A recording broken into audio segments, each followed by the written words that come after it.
Match à domicile, mais hier soir, devant un invité de marque, il fallait absolument s'imposer face à cette équipe d'Évreux, un sujet de Stéphane Perrault.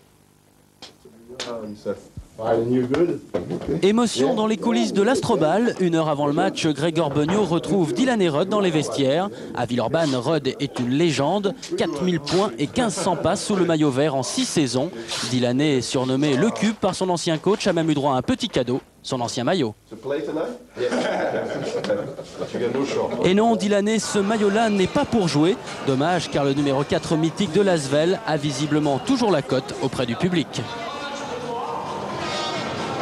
Il a tellement été super avec nous que c'est impossible de l'oublier, c'est impossible.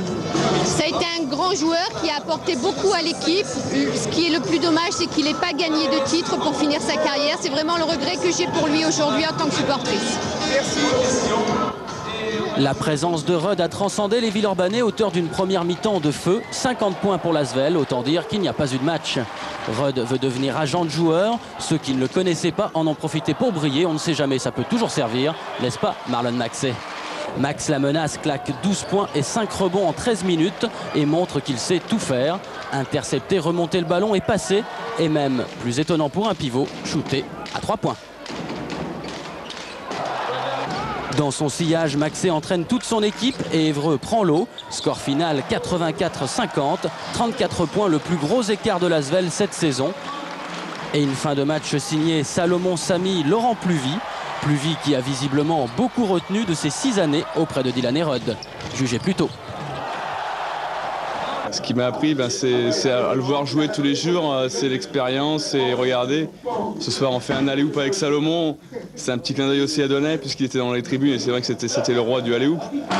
Dylan et Rudd n'a pas fait le voyage pour rien. Cette équipe-là l'a séduit, il la voit aller loin. Avec cette équipe-là, ils peuvent être champions. Qui peut les battre? Mais ça veut dire que l'Asvel peut être championne sans Dylan et Rudd? Eh oui, j'en suis sûr. De toute façon, j'espère, parce que je ne reviendrai pas. Il a raison, Stéphane Perrault, d'en parler avec Dylan et Rudd. Jean-Luc, quelle ironie, Dylan et Rudd et l'Asvel, c'est une histoire tellement énorme. Et bon, c'est pas encore fait évidemment, mais Villeurbanne est le favori numéro 1 pour le titre cette année, sans lui. Villeurbanne est en effet très bien placé pour aller au bout de ses intentions.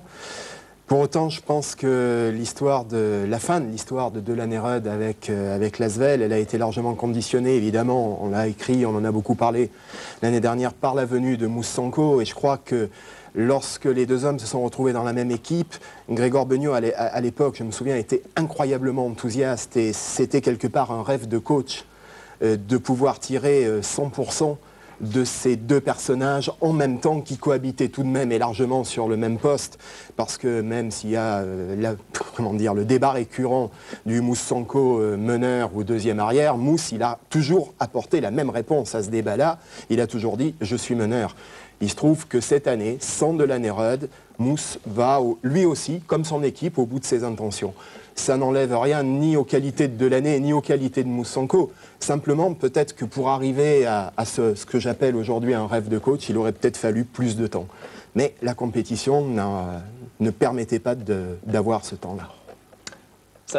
Il parle comme un livre, ce garçon. Vous avez vu comment il explique ça? Vous qui êtes spécialiste NBA, Thierry, comment ça se passe, Penny Hardaway et Jason Kidd à Phoenix? Ça se passe plutôt pas mal. Penny Hardaway est totalement...